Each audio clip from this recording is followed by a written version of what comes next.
Hello everybody, Disciple here with Overwatch Curios.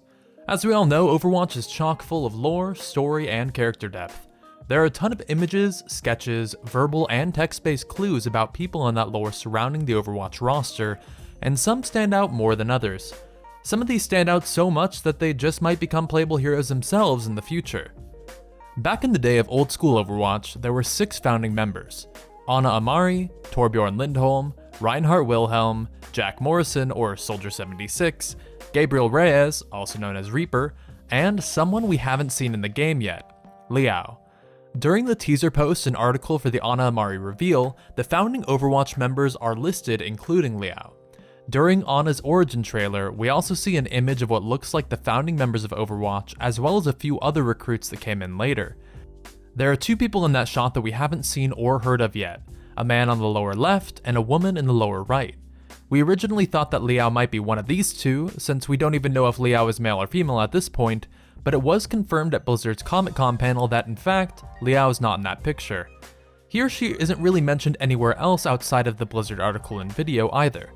Other heroes that were teased were also hinted about in things like hero voiceovers, newspaper articles, posters, and documents thrown around the maps we fight on. Not a single hint has been found about Liao in any of them. What we do know about Liao, however, is that in Brazil's PlayStation magazine, Liao was confirmed to be an upcoming hero and cryogenesis expert. Now, this might have been leaked information from within Blizzard before it was ready, or it might be a mistake on behalf of the reporter. However, this could mean that Liao is related to Mei in some way, whose lore and gameplay is heavily focused on cryostasis. Liao is a fairly common Chinese surname found in southern China and Taiwan. We've already got a representative of China and everyone's favorite Ice Queen Mei, but she didn't hit the Overwatch scene until much later in the story.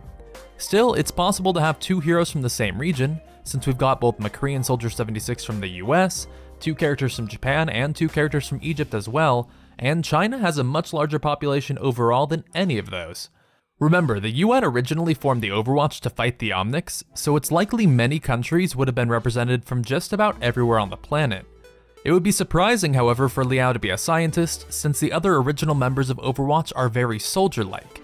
Look at the other 5 members. Torbjorn might be a bit of an odd one out, but they've still got a running theme. What would be cool, however, is to have an ice-themed support who uses cryogenesis to heal wounds or give allies defensive capabilities. Just like you put an ice pack on a bruise, maybe Liao could freeze her allies to heal them or give them some sort of ice armor or something similar. It might be tough to avoid conflicting with Mei's theme and kit, but if 2 characters are related through their fields and origin, then maybe they'll have some very complementing themes going on in game as well. One place where we may be able to look to find Liao is on the cover of the First Strike graphic novel. Originally planned to be a central part of the Overwatch story and lore, the novel was cancelled when the team decided to move in another direction. Still, we have the cover of it, and on it is a woman we haven't seen in Overwatch lore before. Since the cover features the other 5 founding members of Overwatch, it's very possible that this 6th person could be Liao herself. So where did she go? Maybe, like Morrison, Reyes, and Amari, she's presumed dead, but could come back to life to be a part of the new Overwatch roster. Maybe she's stuck in cryostasis like Mei was and needs to be saved before she can return to Overwatch. Or Liao could be dead, and that's why no one talks about her. Isn't speculation great? Now let's move on to Kimiko. Unlike Liao, we actually have a bit more substance to go on with Kimiko's speculation. In the comic Legacy that Blizzard released, we hear about Ana's last mission with Overwatch before she went into hiding. Kimiko makes an appearance in that very same mission comic where Ana is talking about her having 3 small children. Kimiko is assisting the rest of the team in evacuating hostages in that mission and is right in the thick of it. We're inclined to assume that means she's another soldier, however she could also definitely be a medic or support personnel assisting the team.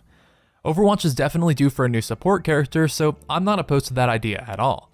We do know that she survived that particular mission and presumably went on to help the team out farther.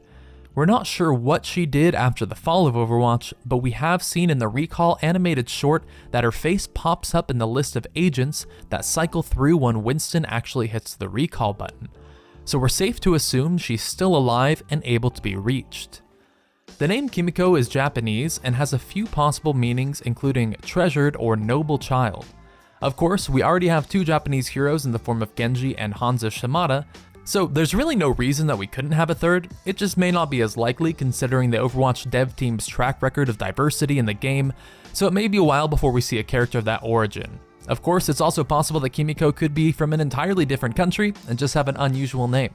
From the comic, she seems like a standard rifle-carrying soldier just like the rest of the squad, so we aren't really sure what type of hero Kimiko would actually be. Since we're likely to see another support soon, we might not see her in Overwatch for a while unless she's actually a medic or other kind of support personnel who just happens to carry a rifle. We could also see Blizzard experiment even farther with the gun-wielding support style that they gave us with Ana, since it seems to be one of the most fun and interactive playstyles in the game and a great way to handle a support character in a first-person shooter. Maybe she doesn't have to be a sniper, and with a completely different array of abilities and strengths from Ana, it's totally possible we could get another support like that in the future. A few other team members from that very same mission share similar status with Overwatch. Morbe is one of those that helped Ana, Morrison, and Kimiko rescue the hostages at that time, and we learn from the comic that she's married and that her husband is battling cancer. Just like Kimiko, her profile image pops up years later during the recall initiated by Winston, so we can assume that she's alive. The first thing that comes to mind when actually looking at Morbe's profile picture is support. She's got a very soft face and blonde hair similar to Mercy, and Morbe is a name from Uganda, meaning peace in Luganda, which also lends to the support healer role and also shares very much in common with Mercy. We do know her husband suffered from cancer, and so maybe this means that she learned some sort of healing techniques when caring for him or trying to find a cure. This is definitely a running theme that we've seen in previous comics and stories from other games and completely different universes as well. Our only characters from Africa at the moment are Ana and Farah, and we could definitely see another character from Africa soon enough, especially one from another country like Uganda. We've already got a direct healer, a passive healer, and a couple of heal over time style healers, so what type of healer or support would Morbe be if that's the case?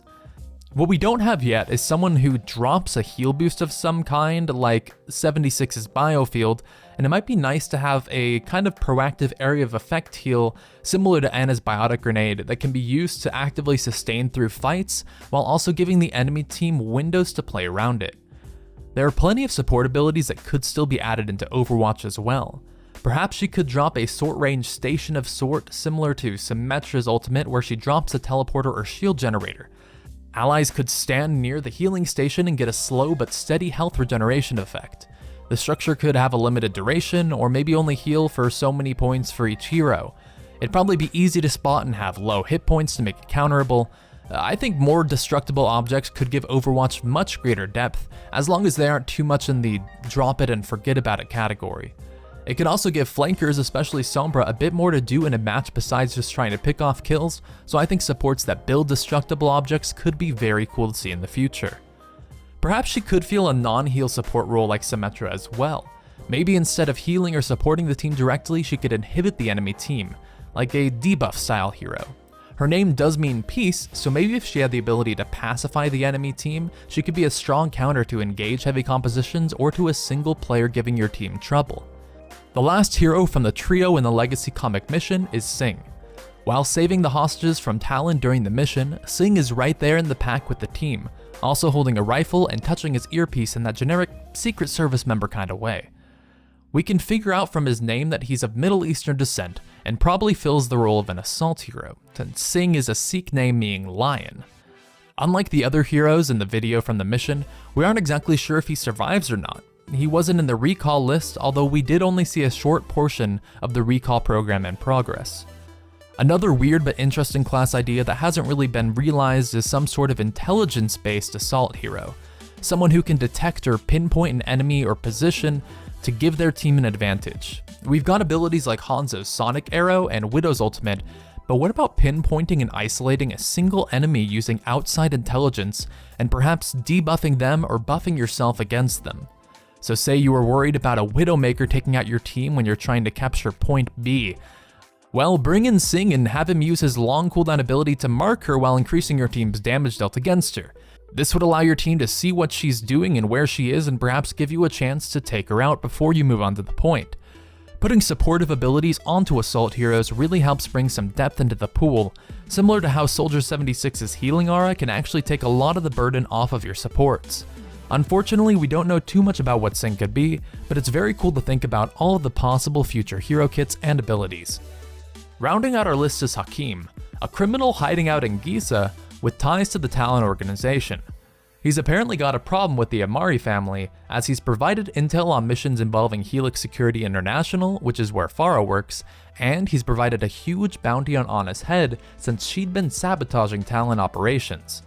So far, Hakeem is the only named Talon character we know of who hasn't made it into the game yet. Sombra was previously on that list, but Sense has made it into the Overwatch, which gives a little bit of hope for Hakeem to make an appearance as well. Another hero of Arabic descent, the name Hakeem means wise. Being wise pretty much helps in just about any hero class that doesn't really lend anything towards what kind of hero he'd be. Thinking back on the Talon members thus far, we have a dual shotgun wielding psychopath, an emotionless brainwashed sniper, and a teleporting hacker. So, 2 assault heroes and a defensive one, what could be left? It could be likely that he's another DPS character like the rest of Talon, but what if he's a tank? Since he's a criminal, Hakeem could have ties to the black market, piecing together defensive gadgets or suits with parts from all over the world. Some interesting tanky abilities that come to mind are more proactive shields. Instead of being quite as constant and turtly as Reinhardt's, they could be temporary like D.Va's and maybe even deflect enemy attacks like Genji's ability. We could see tanks who are more built towards crowd controlling and disrupting enemies as well, instead of defending their teammates. This playstyle could lend itself towards more of a bad guy mercenary, kinda like how Roadhog is played. With Hakeem being part of Talon, it gives him a lot more room in what kind of weaponry and equipment he might be able to use. In a highly technological future, there have got to be all sorts of advanced tech someone can steal or purchase off the black market to inflict some serious damage. Well, that's about all we've got in those heroes so far. Sure, a lot of it's speculation, but it's seriously fun to think and speculate on these heroes that might just wind up in Overwatch, and who knows, maybe we'll get one of them right. Let me know what you guys think these heroes could be, or if you've heard of any more potential heroes that could end up in the game with crazy kits and very fun playstyles. Leave a like if you guys enjoyed the video and hit that sub button for more Overwatch videos in the future. I'll see you guys next time. Peace.